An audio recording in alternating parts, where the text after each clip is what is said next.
नमस्कार दोस्तों, इस वक्त की बड़ी खबर संसद के निचले सदन लोकसभा से आ रही है, जहां सरकार ने कर्मचारियों की रिटायरमेंट एज, रिटायरमेंट के बाद रिक्त हुए पदों की समाप्ति, रिटायरमेंट एज को लेकर सरकार के पास किसी प्रस्ताव के होने और राज्यों में कर्मचारियों की रिटायरमेंट एज जैसे कई महत्वपूर्ण सवालों का जवाब दिया है।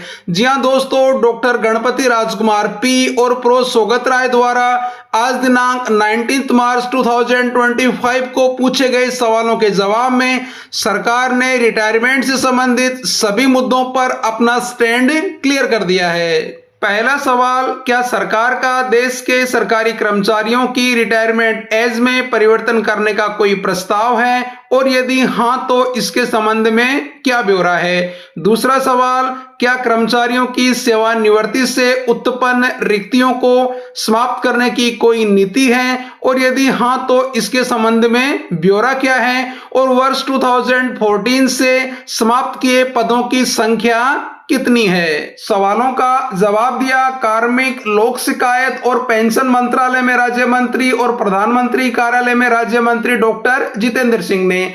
उनके अनुसार सरकारी कर्मचारियों की रिटायरमेंट एज में परिवर्तन करने से संबंधित कोई भी प्रस्ताव सरकार के पास विचाराधीन नहीं है। कर्मचारियों की रिटायरमेंट से उत्पन्न हुई रिक्तियों को समाप्त करने हेतु सरकार की कोई नीति नहीं है। तीसरा सवाल पूछा गया कि केंद्र सरकार और विभिन्न राज्य सरकारों के सरकारी कर्मचारियों की रिटायरमेंट एज का ब्यौरा क्या है। और चौथा सवाल पूछा गया कि केंद्र और राज्य सरकारों के सरकारी कर्मचारियों की रिटायरमेंट एज में एक रूपता न होने का क्या कारण है। डॉक्टर जितेंद्र सिंह द्वारा जवाब दिया गया कि सरकार में केंद्रीय स्तर पर ऐसा कोई डेटा नहीं रखा जाता है, क्योंकि यह विषय वस्तु राज्य सूची में आती है।